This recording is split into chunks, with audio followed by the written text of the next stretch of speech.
Hey everyone, it's Tom. This is it. Moment of truth.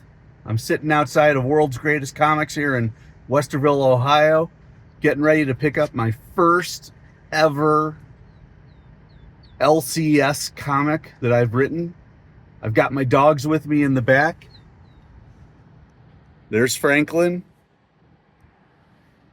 There's Minnie. We're just about ready to go get some comics. I got to do this fast. It's sunny out, and the dogs are going to have to stay in the car. But gosh, I've waited a long time to be able to put actual credit in a comic book sold through a comic store. So whoever would have thought. Guys, at 53 years old, there's always hope. So I'll be back in just a few. We're back in the car. I've got my copies of Planet Comics number 30 right here. Bought 5 copies. Figure that's enough to get me started and make sure that the town doesn't totally sell out. So I've got a couple extras, and let's take a look on the inside. Oh yeah, look at that. We've got the byline there, Run for Your Life. We are the 4th up. And in this anthology, that is the opening page. You've seen that a lot in the stuff I've done online, but then John goes deeper and has some wonderful, wonderful artwork. I'm going to head home and put this under the video camera and see if we can perhaps do a quick investigation of Run for Your Life from Planet Comics number 30. See you real soon.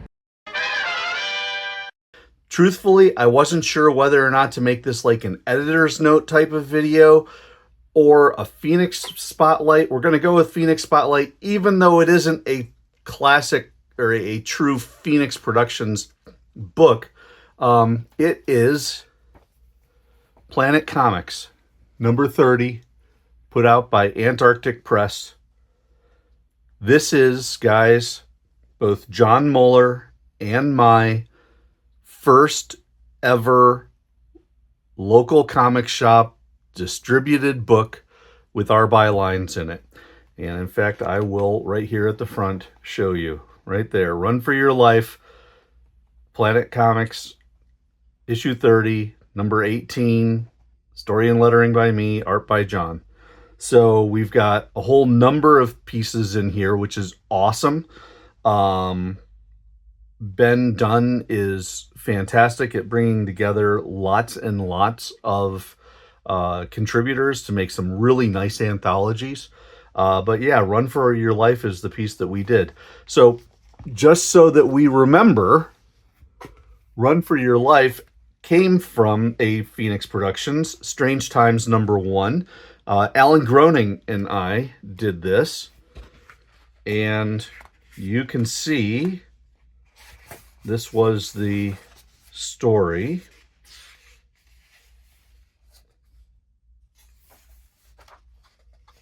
I'm just running through it because, of course, you can get Strange Times 1 through Amazon or Gumroad. But anyway, so that was our story. And then, of course, John Muller and I decided that we want to do something together. And he's like, what do you want to do? And I was not feeling super inspired to create at the moment. And so I was like, well, I've got some stuff that I've done in the past. Maybe we could rework that. And John told me he enjoys monsters. He enjoys sci-fi. I said, I got this story, Run for Your Life, that I ran in Strange Times 1. You want to take a look at working with that and perhaps stretching it out a little and playing with the conventions of it, but use that kind of as our roadmap. And he said, sure, why not? So we did Run for Your Life in issue 1. So I'm just going to very quickly, just so you can see every page, some neat monster stuff. Then we go to a nice black and white piece. Now, I have not read these yet. Looks like she gave birth to something pretty crazy looking. and one called First Contact.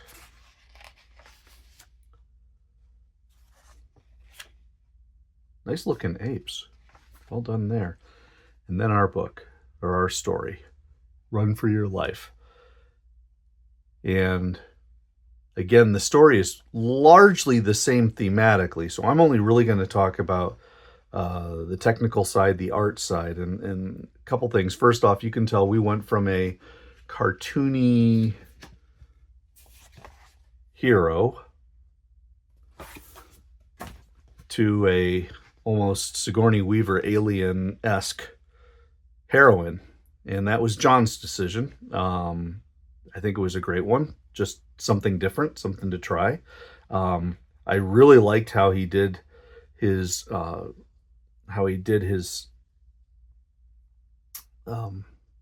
flashbacks. He did them all with that kind of rough, rounded edge on the panels. Colors are just wonderful. I did the lettering, and so we decided to match up the lettering as you see here for the alien.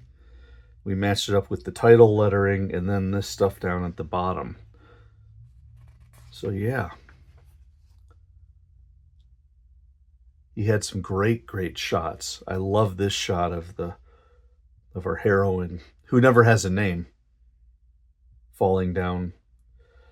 I also liked how we were able to have kind of the paranoia and fear element, the do not resist, do not call for help, do not carry a weapon, really just amps up the anxiety of the event, or of the story. Another interesting little thing is this. John, of course, drew the ghosts, but he taught me how to do the sound effects. And so I matched my sound effects up with the colors in his ghosts, and that worked out really nice.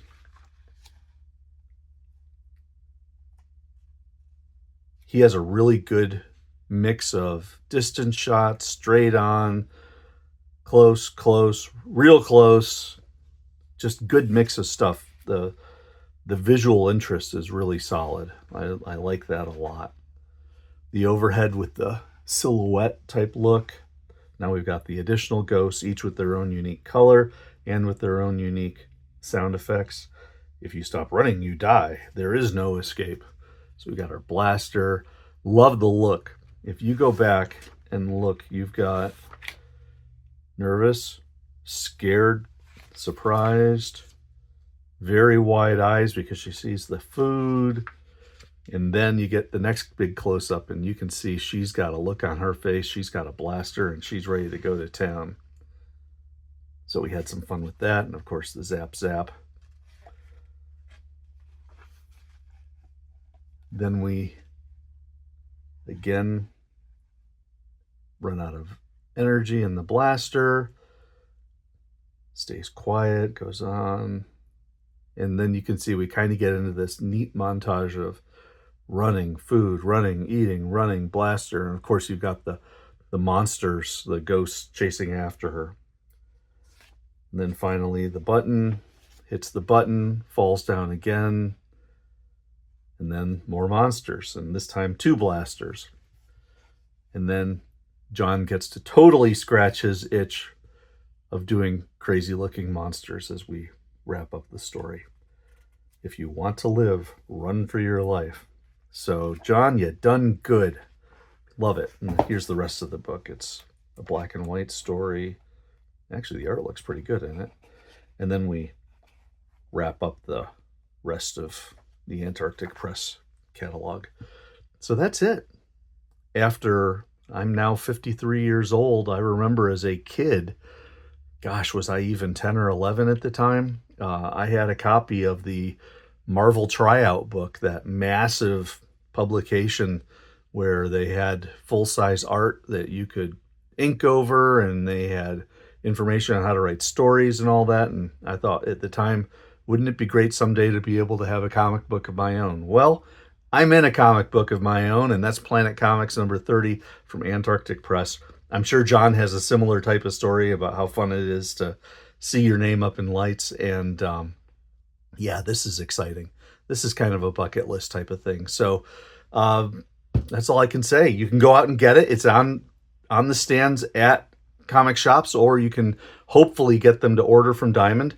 Antarctic Press, Planet Comics, number 30. It's $4.99. Nice hefty book, and the production quality is really nice. Good glossy paper, beautiful colors. They did good. So that's it. I hope you enjoyed, everyone.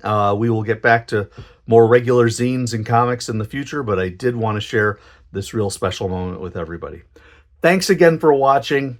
Go out and grab yourself a copy of Planet Comics number 30, and I will catch you all next time.